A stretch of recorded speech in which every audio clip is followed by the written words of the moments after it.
अस्सलाम वालेकुम स्टूडेंट्स। आज का हमारा लेक्चर नंबर है 9 ग्रुप थ्री का। इससे पहले जो लेक्चर नंबर 8 था उसमें हमने 1 स्टेप 2 स्टेप फॉर फाइनाइट सब ग्रुप टेस्ट का प्रूफ किया था। आज हम उन्हीं थ्योरम्स को यूज़ करते हुए एग्जांपल्स को प्रूव करवाएंगे कि वो सब ग्रुप शो करती हैं। कि मतलब उनको यूज़ करते हुए हम सीखें कैसे हम किसी भी सब सेट को ग्रुप जी के कैसे शो करवाते हैं कि वो भी क्या है, सब ग्रुप है। तो सबसे पहले हमारे पास एग्जाम्पल है कि let G be an abelian group with identity E। ठीक है, देन शो दैट H के अंदर अब ऐसे एलिमेंट आ रहे हैं x belongs to G such that x square is equal to E। मतलब सबसे पहले आपने ग्रुप थ्योरी में आपने करना क्या, मतलब कोई भी आपने क्वेश्चन शुरू करना है, सबसे पहले अच्छे से क्वेश्चन को समझ लेना है, थ्योरम को, उसकी स्टेटमेंट को समझ लेना है। अब G हमारे पास अबेलियन है, उसकी आइडेंटिटी क्या है E, और H हमारे पास उसका ऐसा सबसेट है जिसके अंदर G के ही एलिमेंट है, लेकिन वो वाले एलिमेंट है जिनका हम स्केल लेंगे हमारे पास क्या आ जाएगी, आइडेंटिटी आ जाएगी। तो हमने इस सबसेट को शो करवाने को जी का क्या है, सब ग्रुप है। तो इसके लिए हम यूज करेंगे 1 स्टेप 2 स्टेप यूज कर सकते हैं। ठीक है, तो अभी हम यूज करते हैं दोनों में से कोई एक, तो शो करवा देंगे बाय यूजिंग दिस थ्योरम जो हमने लास्ट लेक्चर में प्रूव करवाया था कि हम ये शो करवा देंगे ये क्या है, सब ग्रुप। ठीक हो गया। तो सबसे पहले हमने इसको नॉन एम्प्टी शो करवाना है। जब भी कोई भी क्वेश्चन आ जाए या थ्योरम आ जाए या कुछ भी आ जाए, आपने सब ग्रुप शो करवाना है उसमें, या नॉर्मल आगे जो हम पढ़ेंगे, आपने सबसे पहले ये शो करवाना है उसको non empty. Non empty show करवाने के लिए हम ये करवाएंगे कि उसके अंदर क्या है, आइडेंटिटी मौजूद है एच के अंदर। अब देखो हम जानते हैं कि जी क्या है, बिलोंग ग्रुप विद आइडेंटिटी ई, तो इसके अंदर ई मौजूद है सिंस ई बिलोंग कर रहा है जी के अंदर। ठीक है, अगर हम आइडेंटिटी का स्केयर करेंगे, आइडेंटिटी ही वापस आ जाएगी क्योंकि आइडेंटिटी का square is equal to identity आ जाएगा। तो E square is equal to E, तो ई बिलोंग कर गया एच में। उसकी वजह यह है कि एच के अंदर है ही जी के ऐसे एलिमेंट है जिनका स्केल लेंगे हमारे पास आइडेंटिटी एलिमेंट आ जाएगा। तो आइडेंटिटी का जब हम स्केल लेंगे तो आइडेंटिटी ही आ रहा है, और ई आइडेंटिटी है भी कहाँ से, जी से, तो इसका मतलब ई बिलोंग कर गया एच के अंदर से। एच के अंदर से बिलोंग कर गया तो H is not empty, H empty नहीं है। तो पहला स्टेप हो गया हमारा। दूसरा, अब हम इस पे लगाएंगे 1 स्टेप सब ग्रुप टेस्ट। ठीक है, 2 भी लगा सकते हैं लेकिन हम इस पे लगाएंगे 1 स्टेप सब ग्रुप टेस्ट। तो उसके लिए हमें क्या करना पड़ता है कि हमें आर्बिट्रेरी 2 एलिमेंट लेने पड़ते हैं। तो हमने ले लिया let A B belongs to H be arbitrary 2 elements. ठीक हो गया। अब एच से लिया हमने ये ए और बी, तो एच की डेफिनेशन के मुताबिक अगर एच से, जो एच में तो वही एलिमेंट आते हैं जिनका स्केल ले तो आइडेंटिटी आ जाए। तो अगर ए और बी बिलोंग कर रहे हैं एच के अंदर से, तो ए का स्केल लेंगे तब भी आइडेंटिटी आएगा, बी का स्केल लेंगे तब भी क्या आएगा, आइडेंटिटी ही आएगा, क्योंकि एच की डेफिनेशन ही यही है। अब then by using 1 step subgroup test, 1 step subgroup test के मुताबिक हमें ये शो करवाना पड़ेगा कि ए बी का जब हम इनवर्स लें वो भी कहाँ आ जाए, एच के अंदर से। मतलब हमें ये शो करवाना पड़ेगा ए बी इनवर्स का जब हम स्केयर लें तो belong is equal to identity element आ जाए। अगर ए बी इनवर्स का हम स्केल लें और वो is equal to identity element आ जाए तो इसका मतलब ए बी इनवर्स बिलोंग कर गया एच के अंदर से, तो एच हमारा सब ग्रुप शो हो जाएगा। तो अब देखो वही कर लिया हमने, ए बी इनवर्स लिया और उसका स्केल ले लिया। अब जैसे कि हम जानते हैं ए स्क्वायर को हम लिख सकते हैं ए इंटू ए, तो हमने इसको ए बी इनवर्स स्केल को लिख लिया A B inverse into A B inverse. ठीक हो गया। अब ए बी इनवर्स और ए बी इनवर्स ये सारे कहाँ से आ रहे हैं, एलिमेंट आ रहे हैं, ये जी से आ रहे हैं, और जी ग्रुप है तो उसमें एसोसिएटिव लॉ होल्ड करेगा, तो हमने इन दोनों के ऊपर मतलब एसोसिएटिव प्रॉपर्टी लगा दी। ठीक हो गया, इधर आ गया, हमने इन पे ब्रैकेट लगा दी। ठीक हो गया। अब हमें जान पता है कि जी क्या है, अबेलियन ग्रुप। अबेलियन ग्रुप वही होता है जिसके तमाम एलिमेंट्स इस तरह लिखे जाए, ए बी लिख लो या बी ए लिख लो, कोई फर्क नहीं पड़ेगा, मतलब कम्यूट करते हो तो बी इनवर्स ए इनवर्स की जगह हम लिख सकते हैं ए बी इनवर्स, क्योंकि जी क्या है, अबेलियन है। अब फिर दोबारा ये वाली यूज करेंगे कि A into A is equal to A square, B inverse into B inverse into B inverse square. अब A square as it is आ गया, बी इनवर्स स्क्वायर को हम लिख सकते हैं बी स्क्वायर इनवर्स। ठीक हो गया, इसको हम इस तरह लिख सकते हैं, इससे कोई फर्क नहीं पड़ने वाला है। ये प्रॉपर्टी है कि A power N minus inverse is equal to A inverse power N. इसको हम इस तरह लिख सकते हैं बाय यूजिंग दिस प्रॉपर्टी। तो बी इनवर्स के इज इक्वल टू आएगा B square power minus one. ठीक हो गया। अब हमें पता है कि ए स्क्वायर का ए स्क्वायर किससे इक्वल है, आइडेंटिटी एलिमेंट, वो यहाँ पे रिप्लेस कर दिया। बी स्क्वायर किससे इक्वल है, identity element inverse as it is रहा, power minus one as it is रहा, मतलब इनवर्स है, ये पावर नहीं है, इनवर्स है। ठीक है, अब आइडेंटिटी का इनवर्स आइडेंटिटी ही होता है, तो ये एज इट इज रहा, आइडेंटिटी इनटू आइडेंटिटी हमारे पास आइडेंटिटी एलिमेंट आएगा। तो ए बी इनवर्स के लेने से हमारे पास आइडेंटिटी एलिमेंट आ गया, इसका मतलब ए बी इनवर्स भी बिलोंग कर रही है एच के से। तो by using 1 step subgroup test H क्या हो जाएगा, सब ग्रुप हो जाएगा।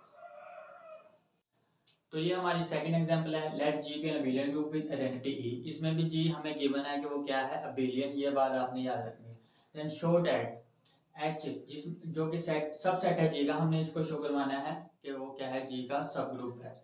तो ये और पहले वाले एग्जांपल मिलती जुलती है लेकिन है नहीं, एक जैसी लगती है लेकिन है नहीं। इसमें एच में, इस एच में वो एलिमेंट आ रहे हैं जी के जो जिनका स्केयर लिया गया है, ठीक है, सेट ऑफ आल स्केयर। इसमें इस किस्म का एलिमेंट है सेट ऑफ आल स्केयर, और एक्स कहाँ से आ रहा है, ये वाला जी से ही आ रहा है। अब हमने इसको शो करवाना है कि ये क्या है, सब ग्रुप। पहले वाला हमने one step subgroup test के जरिए शो करवाया था सब ग्रुप। अब ये दूसरा एग्जाम्पल है, इसको हम टू स्टेप के जरिए शो करवाएंगे, ठीक है। अब देखो सबसे पहले मैंने पहले बताया था कि क्या शो करवाना है, नॉन एम्प्टी। अब हम जानते हैं जी बिलोंग ग्रुप है विद आइडेंटिटी ई, तो इसमें ई बिलोंग करेगा, ग्रुप है तो आइडेंटिटी एलिमेंट तो इसमें होगा ही होगा, सिंस ई बिलोंग कर रहा है जी से, ठीक हो गया। अब आइडेंटिटी को हम लिख सकते हैं आइडेंटिटी के स्केयर में, identity square is equal to identity ही आएगा, तो ई को हम इस तरह लिख सकते हैं, तो इसका मतलब ई बिलोंग करेगा एच के अंदर, क्योंकि एच के अंदर आ ही एलिमेंट वो है, वही रहे हैं जिनका स्केयर हो, ई मतलब स्केयर की फॉर्म में आ रहे हैं, तो ई बिलोंग करेगा एच में, this implies that H is non empty. अब हमने शो करवाना है इसको by using two step subgroup test, कि ये सबग्रुप है, उसके लिए ये दो प्रॉपर्टी शो करवानी पड़ेगी, ए बी भी बिलोंग करे एच के अंदर, जब कभी ए बी बिलोंग करे एच के अंदर, और ए इनवर्स मतलब क्लियर ला होल्ड करे और इनवर्स ला होल्ड करे एच के अंदर। तो सबसे पहले हम ले लेते हैं कोई से दो एलिमेंट आर्बिट्रेरी, एनी एलिमेंट लेते हैं, let A B belongs to H, be arbitrary two elements. अब हमें पता है डेफिनेशन के मुताबिक अगर इसमें डेफिनेशन मुताबिक अगर ए इसमें बिलोंग कर रहा है बाय डेफिनेशन ऑफ एक्स, तो ए किसी ना स्केयर की फॉर्म का होगा, ठीक है। तो ए अगर एक्स में बिलोंग कर रहा है तो वो किस फॉर्म का होगा, स्केयर की फॉर्म का। हमने क्या दिया, A is equal to X square, and B is equal to, वो भी बी एच में से है तो वो भी स्केयर की फॉर्म का होगा, B is equal to Y square for some X Y belongs to G, क्योंकि और जिन जो स्केयर की फॉर्म के होते हैं उसमें जो होते हैं ना एलिमेंट नीचे, जो नीचे एक्स, वो कहाँ से आते हैं, जी से, इस वजह से एक्स वाई कहाँ से आ रहे हैं, जी से, क्योंकि ए भी एच से बिलोंग कर रहे हैं। तो definition of H, by definition of H उसमें तो स्केयर वाले एलिमेंट आ रहे, तो ए भी इस फॉर्म का होगा, बी भी इस फॉर्म का होगा। Then by using two step subgroup test हमें ये शो करवाना है कि कोलियर ला होल्ड करता है इसमें इनवर्स ला। तो सिंस देखो ए बी, हमने सबसे पहले कोलियर ला ये वाली प्रॉपर्टी शो करवानी है, तो हम इसको लेके चलेंगे ए बी को। अब ए की जगह एक्स स्क्वायर पुट करो, बी की जगह वाई स्क्वायर, ठीक हो गया। अब ये प्रॉपर्टी है A B square is equal to होता है बी स्क्वायर ए स्क्वायर, मतलब इनकी जगह चेंज हो जाती है और स्क्वायर हो जाता है, ठीक है। लेकिन अब इसके मुताबिक हम इसको लिख सकते हैं, इसको इस तरह वाई एक्स स्क्वायर, जगह चेंज होगी ना, ये उधर आ जाएगा ये इधर, जैसे ये ए बी था ये बी ए हो जाएगा, लेकिन स्क्वायर आ जाएगा। इसी तरह इसके मुताबिक हम इसको इस तरह लिख सकते हैं। अब देखो हमें पता है कि जी क्या है, अबिलियन। अबिलियन का मतलब क्या है कि इसके तमाम elements A B is equal to B A, इसको हम इस तरह की फॉर्म में लिख सकते हैं। और अब हमें पता है कि वाई एक्स कहाँ से आ रहे हैं, जी से, तो वाई एक्स को हम लिख सकते हैं एक्स वाई, क्योंकि जी क्या है, अबिलियन है, एक्स वाई स्क्वायर। अब देखो ए बी लिखा गया ना एक्स वाई के स्क्वायर की फॉर्म में, तो इसका मतलब ए बी बिलोंग करेगा एक्स के अंदर। दूसरा अब हमने शो करवाना है कि एच में इनवर्स भी बिलोंग करते हैं हर एलिमेंट का, तो हम ले लेते हैं ए एलिमेंट, हमने शो करवाना है उसका इनवर्स भी बिलोंग करे एच के अंदर से। अब देखो ए इनवर्स किसके इक्वल है, ए इनवर्स। अब हम इसको लेके चलते हैं इनवर्स को, ए किसके इक्वल है, एक्स स्क्वायर के, वो हमने सिंपली यहाँ पे रिप्लेस कर दिया, X square inverse as it is ऊपर ऐसे ही था, ठीक हो गया। अब हम प्रॉपर्टी यूज करते हैं, जैसे मैंने इससे पहले वाले एग्जांपल बताया था कि हम इसको इस तरह लिख सकते हैं एक्स इनवर्स पावर 2, ठीक हो गया। अब देखो एक्स कहाँ से आ रहा है, ये वाला एक्स जी से आ रहा है ना, और जी क्या है, ग्रुप है, उसमें हर एलिमेंट का इनवर्स भी बिलोंग करेगा, तो एक्स इनवर्स किसमें बिलोंग करेगा, जी में। तो बाय डेफिनेशन ऑफ एच उसमें एक्स स्क्वायर की फॉर्म के एलिमेंट आ रहे हैं, और एक्स कहाँ से आ रहा है, जी से आ रहा है, तो एक्स इनवर्स जी से आ रहा है और उसका स्क्वायर है, तो ए इनवर्स इस फॉर्म में लिखा गया, तो इसका मतलब ए इनवर्स किस में चला गया, एच में, तो हर एलिमेंट का इनवर्स भी बिलोंग करेगा एच में। तो ये दोनों प्रॉपर्टी हमने शो करवा दी टू स्टेप सबग्रुप टेस्ट की, तो इसका मतलब एच क्या है, सबग्रुप है जी का। तो ये हमारी थर्ड एग्जांपल है, let G be an abelian group with identity E, then show that H, अब इसका सबसेट है जी है, इसमें अब इस किस्म के एलिमेंट है कि इसमें एक्स के ही जी के ही एलिमेंट आ रहे हैं एच में, ठीक है, लेकिन वो वाले एलिमेंट आ रहे हैं जिनका ऑर्डर क्या है, फाइनाइट है, जिनका ऑर्डर क्या है, फाइनाइट। इधर हमने शो करवाना है एच क्या है, सबग्रुप है जी का, बस एच को समझ लो कि एच है क्या, एच में जी के वो एलिमेंट है जिनका ऑर्डर क्या है, फाइनाइट है। अब देखो सबसे पहले हमें इसको क्या शो करवाना है, इसको नॉन एम्प्टी शो करवाना पड़ेगा। अब देखो ई को हम लिख सकते हैं ना, ई की पावर 1 लेंगे तो आइडेंटिटी ही आएगी, तो इसका मतलब ऑर्डर क्या होता है, फाइनाइट ऑर्डर, मतलब अब जैसे ए की पावर कोई पॉजिटिव एन ली हमने, तो आइडेंटिटी अगर एलिमेंट आ गया इसका मतलब ए का ऑर्डर क्या है, एन है, यही ऑर्डर की डेफिनेशन है, element order of an element की। अब देखो e की पावर 1 ली तो आइडेंटिटी आ गई, तो इसका मतलब e का ऑर्डर क्या है 1 है, जो कि क्या है फाइनाइट है। तो e बिलोंग कर गया h के अंदर, क्योंकि e का एलिमेंट e का ऑर्डर क्या है फाइनाइट है, तो h क्या हो गया 9 एम्प्टी, क्योंकि उसमें आइडेंटिटी एलिमेंट बिलोंग कर गया, क्योंकि उसका ऑर्डर फाइनाइट है। अब हमने ले लिया let A B belongs to H be are two arbitrary elements. अगर ए बी बिलोंग कर रहे हैं एच के अंदर से, तो by definition of H A का ऑर्डर भी क्या होगा फाइनाइट, हमने कह दिया m, b का ऑर्डर भी क्या होगा फाइनाइट, हमने कह दिया n। मतलब a की पावर m लेंगे तो आइडेंटिटी आ जाएगी, b की पावर n लेंगे तो आइडेंटिटी आ जाएगी। यही ऑर्डर की डेफिनेशन होती है एलिमेंट। इसको भी हम प्रूव करवाने के लिए सब group to step subgroup test show करवाएंगे, ये दो प्रॉपर्टी शो करवानी पड़ेगी। अब हमें ये शो करवाना है कि ए बी मतलब क्लियर ला भी होल्ड करता हुआ एच में, हमने ले ली ए बी की पावर m है, ठीक हो गया। अब दोबारा इसके मुताबिक, इस प्रॉपर्टी के मुताबिक हम इसको इस तरह लिख सकते हैं b power m n a power m n। अब जी अबिलियन है, हमें पता है जी क्या है अबिलियन, मतलब ये प्रॉपर्टी होल्ड करेगी, वो हमने लिख लिया a इधर हो गया b इधर हो गया, क्योंकि जी क्या है अबिलियन है। और अब हम a पावर m n को लिख सकते हैं a power m n power n, और b पावर m n को लिख सकते हैं b power n power m, ठीक हो गया। अब हमें पता है a की पावर m, क्योंकि m a का क्या है ऑर्डर है, मतलब a की पावर m लेंगे तो आइडेंटिटी आ जाएगी, तो हमने क्योंकि a की पावर m लेने से आइडेंटिटी आ रही है तो यहाँ पे आइडेंटिटी लिख दिया n पावर वो एज इट इज। इसी तरह b का ऑर्डर क्या है n है, मतलब b की पावर जब हम n लेंगे हमारे पास आइडेंटिटी आ जाएगी, तो इसकी जगह हमने आइडेंटिटी रिप्लेस कर दी, ऊपर power m as it is रहा। आइडेंटिटी की जो मर्जी पावर ले लो आइडेंटिटी की रहेगी, और इस तरह इस यहाँ पे भी वही है, आइडेंटिटी की जो पावर ले लो आइडेंटिटी ही रहेगी, और आइडेंटिटी इनटू आइडेंटिटी ही एलिमेंट आएगा।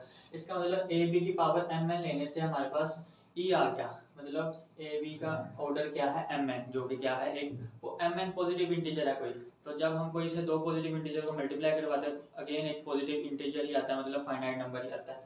तो इसका मतलब ए बी का ऑर्डर क्या है एम एन, जो कि क्या है finite, A B is order of A B is finite, इसका मतलब ए बी बिलोंग कर गया एच के अंदर से, ठीक हो गया। अब हमने ये शो करवाना है कि हर एलिमेंट का इनवर्स भी बिलोंग करता है, तो उसके लिए हम लेते हैं ए इनवर्स की पावर एम।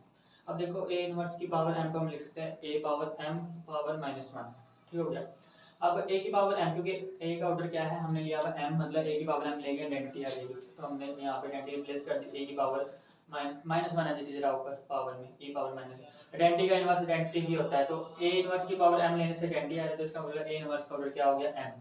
तो a m क्या है पॉजिटिव इंटीजर है, मतलब फाइनाइट है, a इनवर्स इसका मतलब ए इनवर्स का ऑर्डर क्या है फाइनाइट है, तो ए इनवर्स भी बिलोंग कर गया इसके अंदर से, तो एच क्या हो गया subgroup by using two step subgroup test, क्योंकि इसके दोनों प्रॉपर्टी इसमें सेटिस्फाई होगी। तो ये हमारी नेक्स्ट एग्जांपल है, इसमें let G be an abelian group and H and K are two subgroups of G, H be और के भी दोनों क्या है सब ग्रुप है जी के। देन शो दैट एच के मतलब इन दोनों के प्रोडक्ट एच के इज इक्वल टू, जिसमें किस किस्म के एलिमेंट आ रहे हैं एच के ही किस्म के एलिमेंट आ रहे हैं, एच कहाँ से आ रहा है स्मॉल एच एच से आ रहा है और स्मॉल के से आ रहा है, ठीक हो गया। इसमें इस किस्म के एलिमेंट है, हमने इसको शो करवाना है कि इन दोनों के प्रोडक्ट भी जी के क्या है सब ग्रुप है, जबकि ये हमें गिवन है कि एच और के क्या है सब ग्रुप है जी के, लेकिन हमने इन दोनों के प्रोडक्ट को शो करवाना है कि वो सब ग्रुप है जी के, उसके एलिमेंट में गिवन है कि इस फॉर्म के। तो सबसे पहले हमें इसको नॉन एम्प्टी शो करवाना पड़ेगा, तो उसके लिए सिंस हम जानते हैं कि एच क्या है सब ग्रुप है, के क्या है वो भी सब ग्रुप है, तो उनमें तो आइडेंटिटी एलिमेंट तो हो गई, तो ई बिलोंग कर है एच से भी और ई बिलोंग कर है के से भी।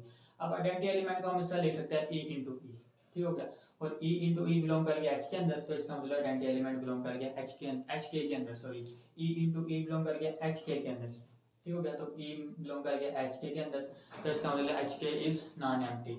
अब हमने इसको भी to step subgroup test के जरिए शो करवाना है कि क्या सब ग्रुप, तो उसके लिए हमने दो एलिमेंट ले लिया है A B belongs to H K, be two arbitrary elements. अब देखो ए अगर बिलोंग कर रहा है एच के अंदर, तो डेफिनेशन के मुताबिक ए किस फॉर्म का होगा h1 k1 की फॉर्म का, और h1 कहाँ से आ रहा होगा h से, k1 कहाँ से आ रहा होगा k से। इस तरह बी कहाँ से आ रहा है h k से, तो ये किस फॉर्म का होगा h2 k2, h2 कहाँ से आएगा h से, k2 कहाँ से आएगा k से। Then by using two step subgroup test हमने ये दो प्रॉपर्टी शो करवानी पड़ेगी कि क्लोजर लॉ सबसे पहले होल्ड करता है इसमें, तो उसके लिए देखो ए बी हम इसको लेके चलेंगे, ए बी बराबर है ए की वैल्यू पुट कर दो सिंपली h1 k1 और b की है h2 k2। अब इन दोनों के ऊपर एसोसिएटिव लॉ लग गया, हम एसोसिएटिव लॉ के मुताबिक इसको लिख सकते हैं k1 h2, मतलब इनको ब्रैकेट में लिख दिया। अब देखो h1 h भी क्या है किसका सब ग्रुप है जी का, k भी किसका सब ग्रुप है जी का, सब ग्रुप होने से पहले वो सबसेट है जी का, मतलब जी के ही उन दोनों एच और के में जी के ही एलिमेंट आ रहे हैं, और जी हमें गिवन है कि वो क्या है, अबिलियन, मतलब ये वाली प्रॉपर्टी होल्ड करती होगी उसमें। तो H2 बेशक H से आ रहे हैं और H से आ रहा है, K1 भी कहाँ से, K1 कहाँ से आ रहा है, K से, H2 कहाँ से आ रहा है, H से, लेकिन है तो एलिमेंट जी के ही ना, तो जी अबिलियन है, तो इस वजह से हम इसको लिख सकते हैं H2 K1, इस फॉर्म में लिख सकते हैं। अब हमने इन दोनों को इकट्ठा कर दिया, H1 H2 को, K1 और K2 को। अब देखो H1 और H2 कहाँ से आ रहे हैं, H से, ठीक है, H के एलिमेंट है, और H हमें गिवन है कि वो क्या है, सब ग्रुप, तो इसका मतलब H1 H2 किसमें बिलोंग करेगा, H के अंदर। इसी तरह K1 K2 कहाँ से आ रहे हैं, K से आ रहे हैं, और K क्या है, सब ग्रुप है, वो गिवन है हमें, तो K1 K2 बिलोंग करेगा K के अंदर, तो इसका मतलब ये जो पूरा एलिमेंट है H1 H2 K1 K2 किसमें बिलोंग कर गया, HK के अंदर से, ये वाला इसमें बिलोंग कर रहा है, ये वाला इसमें, तो इसका मतलब A भी बिलोंग कर गया HK के अंदर से। तो पहली प्रॉपर्टी होगी टू स्टेप की, टू स्टेप सब ग्रुप की। अब हमने शो करवाना है कि इनवर्स भी, ए का इनवर्स भी, मतलब हर एलिमेंट का इनवर्स इसमें बिलोंग करता है, तो उसके बाद उसको हम इसे लेके चलते हैं ए इनवर्स। ए इनवर्स को हम लिख सकते हैं कि ए की वैल्यू क्या हमारे पास, H1 K1, H1 K1 ऊपर इनवर्स आ गया क्योंकि यहाँ पे इनवर्स है, ठीक हो गया। अब इस प्रॉपर्टी के मुताबिक A B inverse equal to B inverse inverse, हम इसको इस तरह लिख सकते हैं K inverse H1 inverse, K1 inverse H1 inverse. अब देखो K1 इनवर्स और H1 इनवर्स कहाँ से आ रहे हैं, G से आ रहे हैं, और G क्या अबिलियन, तो इस वजह से हम इनको इस तरह लिख सकते हैं H1 इनवर्स K1 इनवर्स, इस प्रॉपर्टी के मुताबिक, ठीक हो गया कि G अबिलियन है। अब देखो H1 कहाँ से आ रहा है, H से, तो उसका इनवर्स भी कहाँ जाएगा, बिलोंग करेगा H में, क्योंकि H क्या है, सब ग्रुप है। K1 कहाँ से आ रहा है, K से, K सब ग्रुप है, तो उसका इनवर्स भी K में ही बिलोंग करेगा, तो इसका मतलब ये दोनों किस में बिलोंग करेंगे, HK में, ठीक हो गया। तो A इनवर्स बिलोंग करेगा HK के अंदर से, तो दोनों प्रॉपर्टी हमारी सेटिस्फाई होगी सब to step subgroup test की, तो इसका मतलब HK क्या है, सब ग्रुप है G का। तो नेक्स्ट एग्जांपल है हमारी ये, let G be the group of non zero real numbers under the multiplication, then show that H जो कि सबसेट है G का, जिसमें किस किस्म के एलिमेंट आ रहे हैं, X कहाँ से है, इसमें G के ही एलिमेंट आ रहे हैं, और ऐसे एलिमेंट आ रहे हैं या तो X 1 होगा या फिर X क्या होगा, इरेशनल होगा, ठीक है, रेशनल नहीं इरेशनल होगा, X के अंदर इस किस्म के एलिमेंट आ रहे हैं, हमें शो करवाना है X सब ग्रुप है G का कि नहीं। ये जब मैं ग्रुप 3 मैंने पढ़ी थी ना, उस वक्त जो पेपर हुआ था उसमें ये मेरा शॉर्ट क्वेश्चन में आया था, तो ये इंपॉर्टेंट है, आ सकता है मतलब शॉर्ट क्वेश्चन में या फिर ये वाला, लेकिन मेरे वाले में जो पेपर हुआ था उसमें ये आया था। तो देखो इसको हमने शो करवाना है कि H सब ग्रुप है कि नहीं। तो अब देखो अंडर रूट, क्योंकि इसमें इरेशनल आ रहे हैं, अंडर रूट 2 बिलोंग करेगा ना H में, क्योंकि अंडर रूट 2 क्या है, इरेशनल है। अब देखो हमने जब हम क्लोजर ला लेते हैं ना, जरूरी नहीं है कि कोई दूसरी अलग-अलग सेपरेट डिस्टिंक्ट लें एलिमेंट, हम सेम भी ले सकते हैं, सेम लेके भी चेक कर सकते हैं कि उनका वो क्लोजर, मतलब वो जब एक्ट हो उस ऑपरेशन के तहत जो उस ग्रुप पे डिफाइन हो, तब भी वो उसमें बिलोंग कर रहा है कि नहीं। अब देखो अंडर रूट 2 बिलोंग कर रहा है X के अंदर, बट हम जानते हैं कि अंडर रूट टू हम इन दोनों को एक्ट करवाते हैं G के ऑपरेशन के तहत, जो कि क्या है, मल्टीप्लिकेशन, तो इन दोनों की प्रोडक्ट किसके को आ जाएगी, 2 के, लेकिन 2 तो H में बिलोंग ही नहीं कर रहा, क्योंकि H में तो इरेशनल मौजूद है, रेशनल नहीं, 2 क्या है, रेशनल है, तो H में सिर्फ या तो 1 एलिमेंट बिलोंग कर रहा है या फिर इरेशनल एलिमेंट बिलोंग कर रहा है, तो 2 बिलोंग नहीं कर रहा है इसके अंदर। तो देखो क्लोजर लॉ होल्ड ही नहीं करता, closure law does not hold in H, तो इसका मतलब H सब ग्रुप नहीं है G का, क्योंकि क्लोजर प्रॉपर्टी ही नहीं होल्ड कर रही, और कोई भी प्रॉपर्टी हो वो तमाम एलिमेंट्स के लिए होल्ड करनी चाहिए। तो एक एलिमेंट हमें ऐसा मिल गया H का जिसके लिए क्लोजर प्रॉपर्टी होल्ड ही नहीं कर रही, हमने एक एलिमेंट को ही उसी से मल्टीप्लाई चेक करवा के चेक किया कि क्या उसका क्लोजर लॉ, मतलब H में क्लोजर लॉ होल्ड कर रहा है तमाम एलिमेंट्स के लिए, क्योंकि हम सेम दो एलिमेंट सेम भी ले सकते हैं, तो हमने सेम लिया तो देखा 2 आया, 2 वे 2 तो रेशनल है, इरेशनल नहीं है, तो इसमें बिलोंग नहीं करता, तो क्लोजर लॉ होल्ड नहीं करता है, H सब ग्रुप नहीं है G का। सेकंड ये है कि K को हमने शो करवाना है कि वो सब ग्रुप है कि नहीं, तो उसके लिए हमने K में एलिमेंट ऐसे मौजूद है G के जो कि या तो 1 है या 1 से बड़े हैं, ठीक है, मतलब पॉजिटिव इंटीजर है, 1 या 1 से बड़े पॉजिटिव इंटीजर, इसमें रेशनल इरेशनल नहीं मौजूद, इसमें X में इरेशनल कोई नहीं है, ठीक है। अब देखो सिंस हम जानते हैं कि X में या 1 या 1 से बड़े एलिमेंट मौजूद है, 2 3 4 up to so on, positive integer है, 2 बिलोंग कर रहा है ना K से, बट 2 का इनवर्स किसके, मल्टीप्लिकेटिव इनवर्स, क्योंकि G हमें अंडर मल्टीप्लिकेशन गिवन है ग्रुप है, तो H भी हम K भी अंडर मल्टीप्लिकेशन ही इसको शो करवाएंगे कि उसका सब ग्रुप है कि नहीं। अब 2 का इनवर्स अंडर मल्टीप्लिकेशन क्या होगा, 1/2, लेकिन 1/2 तो क्या है, इरेशनल है, और रेशनल है, 1/2 इरेशनल है, लेकिन रेशनल तो इसमें है ही नहीं, तो इस वजह से 2 का इनवर्स बिलोंग नहीं करेगा K में, तो identity law does not hold in K, तो इसका मतलब K सब ग्रुप नहीं है G में, क्योंकि आइडेंटिटी लॉ होल्ड नहीं कर रहा क्योंकि 2 का इनवर्स किसके इक्वल है 1/2, जो कि क्या है एक रेशनल नंबर है, और रेशनल तो इसमें है ही नहीं, इसमें तो है ही पॉजिटिव, तो ये भी उसका सब ग्रुप नहीं है। ये दोनों इंपॉर्टेंट क्वेश्चन है, शार्ट क्वेश्चन में या एमसीक्यूज में, पीपीएससी में या कोई भी टेस्ट हो आगे उसमें आ सकते हैं।